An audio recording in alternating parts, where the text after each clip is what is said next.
इनका आंख निकाल लेगी। नहीं तो ये कार्रवाई क्यों नहीं कर रहे हैं? ये बहुमत मांग रहे हैं, किस बात के लिए बहुमत आपको? अब चलिए, बहुमत का समय गया, देश की जनता, दलित जनता इनका आंख निकाल लेगी। दोस्तों, लगातार पिछले साल से लेकर अब तक ये मुद्दा उठता रहा कि क्या 400 पार का जो दावा मोदी सरकार की तरफ से या बीजेपी की तरफ से या एनडीए की तरफ से किया जा रहा है, उसका एकमात्र लक्ष्य यह है कि जैसे ये बम्पर बहुमत बीजेपी को मिलेगा, एनडीए को मिलेगा, मोदी सरकार को मिलेगा, उसके बाद संविधान को बदल दिया जाएगा। ये बात का जिक्र न केवल विपक्ष की तरफ से बल्कि भारतीय जनता पार्टी के अलग अलग जगह से जो प्रत्याशी हैं वो अपने अपनी जनता से कहते हुए नजर आ रहे हैं। जी हां, चुनावी मंच से इसका खूब तौर पर, साफ तौर पर, खुले तौर पर ऐलान किया जा रहा है। कभी राजस्थान के नागौर से ज्योति मिर्धा कहती हैं, कभी उत्तर प्रदेश के अयोध्या में लल्लू सिंह हैं बीजेपी के प्रत्याशी, वो इसका ऐलान करते हैं। ये तमाम चीजें की जा रही हैं। इन सब के बीच एक तरफ आए मोदी जी, इस देश की जनता को विश्वास दिलाने कि अगर खुद भीमराव अंबेडकर भी आ जाएं तो वो संविधान खत्म नहीं कर सकते। लेकिन उसके 24 घंटे बाद जब अयोध्या से, फैजाबाद से बीजेपी के प्रत्याशी लल्लू सिंह ने इस बात का ऐलान किया कि 400 से ज्यादा सीटें मिलने के बाद आसानी से नया संविधान बन जाएगा, उसके बाद मैदान में उतर आए लालू प्रसाद यादव। उन्होंने जो तगड़ा जवाब बीजेपी को, एनडीए के तमाम नेताओं को दिया है वो जरूर सुनना चाहिए। लेकिन उसके बाद आपको सुनवाऊंगा बदजुबानी, एक ऐसी बदजुबानी जिसे सुनने के बाद या तो आप अपना माथा पीटने लगेंगे या जोर जोर से हंसेंगे। नमस्कार, मैं हूं प्रज्वल गौतम और आप देख रहे हैं न्यूज सर्किल। आपको तो पता ही है कि पिछले साल जब नई संसद की नई इमारत बनकर तैयार हुई तो तमाम जितने भी सांसद थे, चाहे वो विपक्षी खेमे हो, सत्ता पक्ष खेमे हो, सबको एक एक संविधान दिया गया था, उसकी प्रतियां दी गई थी। जब उसकी प्रतियां खोली गई थी तो उसमें से दो शब्द गायब थे, एक था सेक्युलर और दूसरा था सोशलिस्ट शब्द। इसी को लेकर नाराजगी विपक्ष की तरफ से जताई गई। सरकार की तरफ से कहा जाए या बीजेपी की तरफ से कहा जाए तो उस वक्त उन्होंने कहा कि किसी नियम, कायदे, कानून या फिर किसी संशोधन के तहत इन दोनों शब्दों को संविधान में शामिल नहीं किया गया था, इसीलिए इनको हटा दिया गया। सोचिए, बीजेपी को सेक्युलर और सोशलिस्ट शब्दों से कितनी चिढ़न होती है। यही तो वजह है कि आखिरकार जब नई संविधान की नई प्रतियां लोगों के हाथों में, खासतौर पर सांसदों के हाथों में थमाई गई तो उसमें से दोनों शब्द गायब थे। और तब से ही सवाल उठने लगा कि क्या अगर तीसरी बार मोदी जी सत्ता में आ जाते हैं तो संविधान बदला जाएगा, नया संविधान आएगा? क्योंकि कई तरह के बदलाव करने का ऐलान वैसे भी बीजेपी के नेता करते हैं, आरक्षण खत्म करने की मांग करते हैं। ऐसे में मोदी जी सामने आते हैं और बयान देते हैं कि ऐसा कुछ नहीं होगा।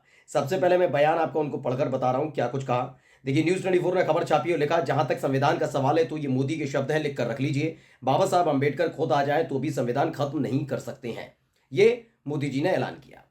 इसके फौरन बाद ही सामने आते हैं लल्लू सिंह। 24 घंटे भी नहीं बीते तब तक लल्लू सिंह है उत्तर प्रदेश के फैजाबाद, अयोध्या से बीजेपी के प्रत्याशी। उन्होंने क्या कुछ बयान दिया, पहले वो बयान आप सुन लीजिए। नियम बदलने होंगे, संविधान में संशोधन करना होगा और बहुत सारे काम करने। सरकार के 272 भी बन जाते, लेकिन 272 की सरकार संविधान में संशोधन नहीं कर सकती, उसके लिए 2/3 बहुमत से अधिक सीट है।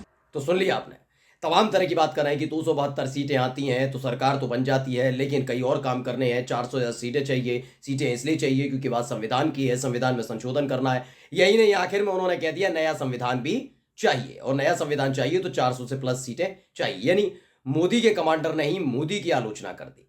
एक तरफ मोदी जी कहते हैं ऐसा कुछ नहीं होगा, खुद बाबा साहब भीमराव अंबेडकर आ जाए संविधान खत्म नहीं होगा, इधर कहते हैं नया संविधान का मतलब समझ लीजिए, पुराना खत्म होगा, नया लाया जाएगा। यही तो बात हुई। नया क्या होता है?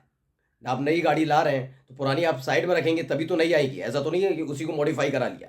या तो ये कहिए संशोधन करेंगे, संशोधन का जिक्र नहीं, उन्होंने नए संविधान का जिक्र किया। अब आई बात लालू प्रसाद यादव की। ऐसे में लालू प्रसाद यादव ने क्या कुछ जवाब दिया, पहले सुनिए। नहीं तो ये कार्रवाई क्यों नहीं कर रहे हैं? उनके नेता सब बोल रहे हैं, लगातार बोल रहे हैं, ये बहुमत मांग रहे हैं, किस बात के लिए बहुमत आपको? अब चलिए, बहुमत का समय गया, देश आपको पहचान लिया है। देश की जनता, दलित जनता, पिछड़े वर्गों की जनता, जो लोकतंत्र को मानने वाली जनता है, इनका आंख निकाल लेगी।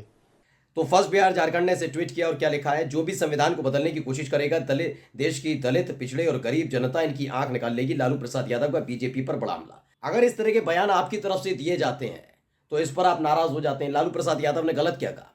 भाई, कोई भी देश, ये पाकिस्तान तो है नहीं, कोई भी देश किस पर चलता है? और हमारा तो देश वैसे भी दुनिया का सबसे बड़ा लोकतांत्रिक देश है, और लोकतांत्रिक देश की आत्मा जो होती है ना, वो संविधान में होती है। संवैधानिक जो अधिकार मिले हुए हैं वो जनता को अगर मिलते हैं तो वो बहुत महत्वपूर्ण हो जाते हैं। ऐसे में आप बोलने का अधिकार छीनना चाहते हैं। आरटीआई का जिक्र जरूर करते हैं जो कांग्रेस लाई थी, लेकिन आरटीआई के तहत आपने भी हाल ही में देखा चुनाव आयोग को केंद्रीय सूचना आयोग ने फटकार लगाई कि ईवीएम के मुद्दे को लेकर सवाल पूछा गया। केंद्रीय सूचना आयोग ने कहा कि आपने जवाब नहीं दिया, कार्रवाई की बात कह दी गई है।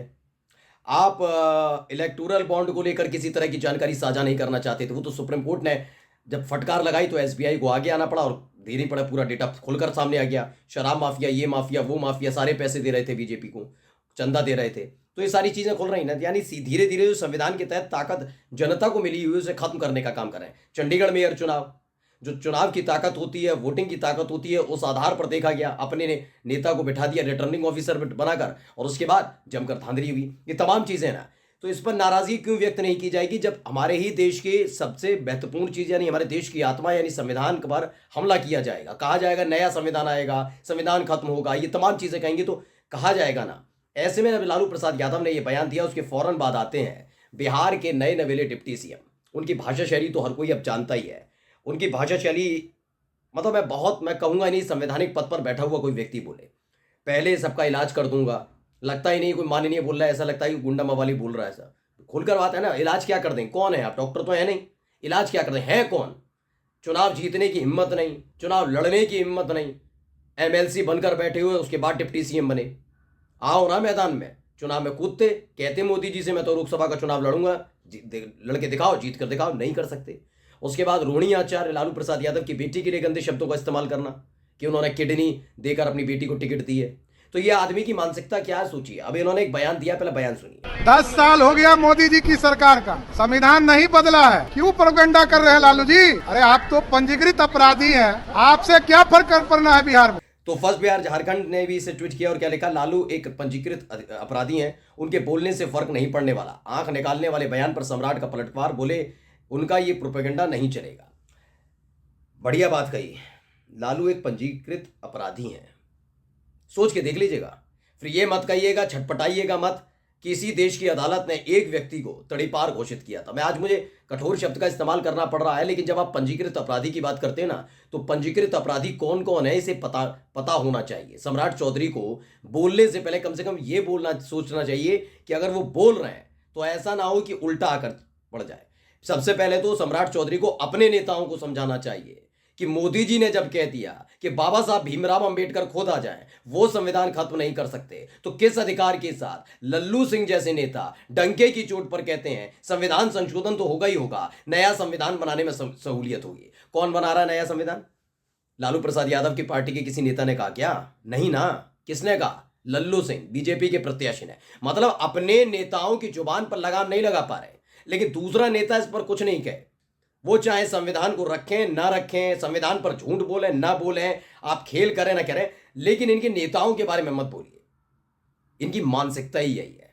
फिलहाल इन तमाम बयानों के बाद बीजेपी सक पकाई हुई है। नमस्कार।